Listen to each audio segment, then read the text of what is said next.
Le nationalisme versus l'impérialisme. Le nationalisme canadien-français, un grand attachement à la nation à laquelle on appartient. Dans ce contexte, on parle du Canada francophone. L'impérialisme, politique d'un État qui vise à étendre sa domination militaire, économique, culturelle, politique, etc., au détriment d'un autre État. Merci, Antidote. Revenons un peu dans le temps, d'accord? En 1534, M. Jacques Cartier, un explorateur français, est sur son bateau et navigue sur l'océan Atlantique. Il était un petit navire qui n'avait... Désolé. Et fut le premier à naviguer dans le golfe du Saint-Laurent.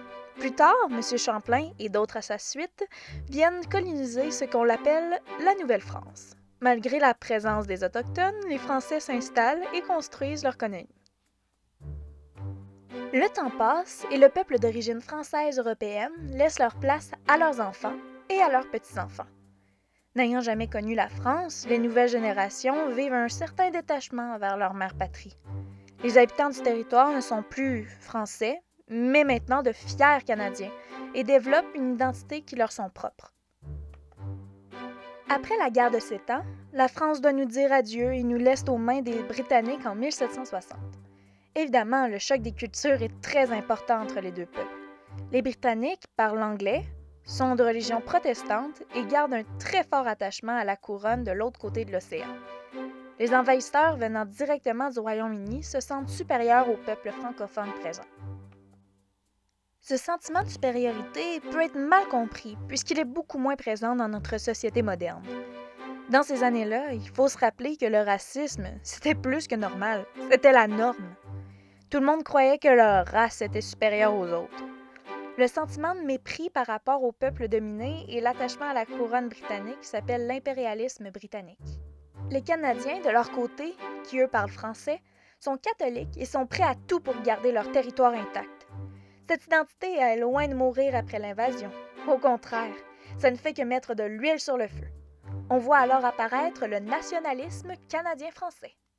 Ces deux visions seront source de plusieurs conflits et grandes sources de tensions sur le territoire. Exemple 1. Guerre de Boer, de 1899 à 1902. Conflit hollandais versus anglais en Afrique. Les impérialistes veulent aider l'Angleterre puisqu'ils possèdent un grand sentiment d'appartenance envers leur mère patrie. Le nationalisme ne veut pas y aller puisqu'ils ne se sentent pas du tout concernés. Décision? On y va! Exemple 2, la création de la marine au Canada en 1910. Est-ce qu'on s'en sert aussi pour aider l'Angleterre ou juste notre propre pays? Les impérialistes veulent aider et protéger la Grande-Bretagne, leur pays d'origine. Les nationalistes ne veulent pas y aller puisqu'ils ne s'en sentent toujours pas concernés. D'ailleurs, durant ce débat, Henri Bourassa créa le journal Le Devoir pour communiquer l'opinion des nationalismes à une plus grande envergure. Cependant, décision, on y va! Exemple 3, la Première Guerre mondiale de 1914 à 1918. Est-ce qu'on embarque, même si ça se passe en Europe? Les impérialistes, oui, les nationalismes, non. Décision, on y va. Au moins, quand une guerre éclate en Europe, ce sont les volontaires qui s'engagent pour y aller. Alors les anglophones peuvent y aller et les francophones peuvent rester à la maison. Par contre, les journaux du Canada anglais accusent les Canadiens français de ne pas assez s'enrôler dans la guerre et c'est de leur faute si le Canada manque de militaires.